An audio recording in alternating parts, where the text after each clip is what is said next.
One, two.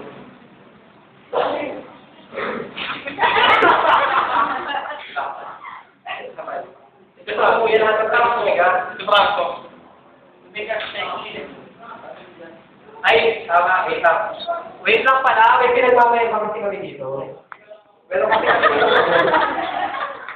kami muscle man. Nagkakaroon kami natin si Cracky, palaman natin si Cracky.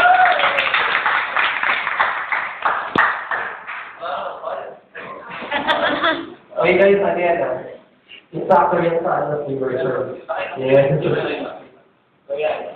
Like ka niya. Computer, straight for us. So, I'm ready to rock. Ikaw ka wala sa kalimutin ka. Okay, 1, 2. Okay. Tama. 1, 2, 3. Okay. Okay. Masarap yan sa amin. Garden na.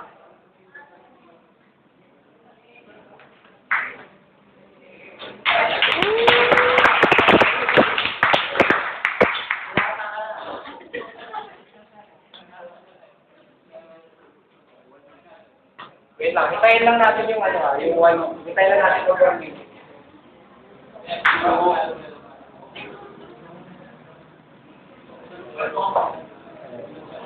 Dahil naman minute to, ikwento mo na. Gusto niyo mo magkwento? Yes! Ay, dahil guys, mag-ikwento lang muna ako ngayon. Pero hindi nga, nagagawin ba kayo kung kanyang bayaro? Hindi mo alam kasi talaga ako doon. Dahil minsan pag may ganito ulit, minsan nagdadala ako ng video clip. Nandun talaga ako. Pag nag-iiba na ako. Gusto niyo makita ko yung mga books? Hindi na. Dahil kasi pag ginagawa ko yung metallic steel, hindi dahil 1 minute na. Hindi na ko yan. Kaya ka na dito. Hindi na ko yung minute ako.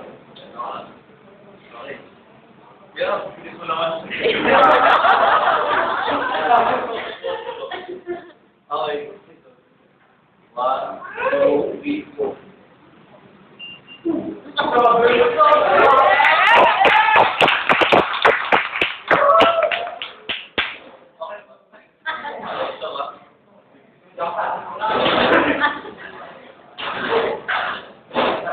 At last.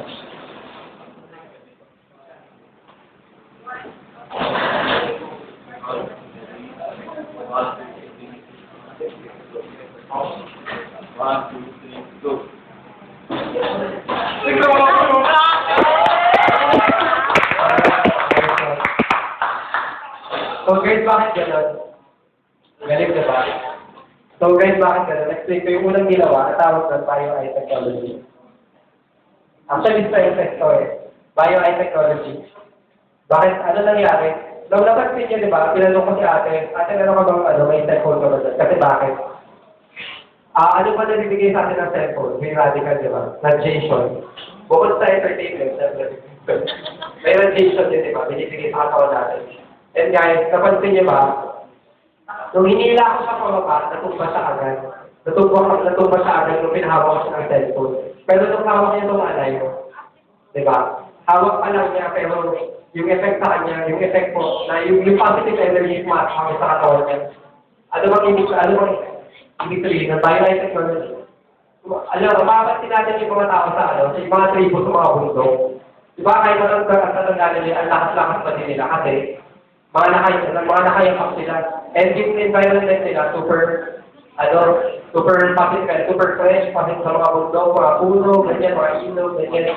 And pag nakapakas sila, yung positive energy mula dun sa soil, at sa environment, na-absorb ng katawan nila, and from dun pa lang, maganda din yung effect na katawan natin kasi nare-relax tayo. Like for example, pag nag-beach tayo, piling natin ang daan ng pakiramdam natin sa fresh air, tapos yung view, di ba?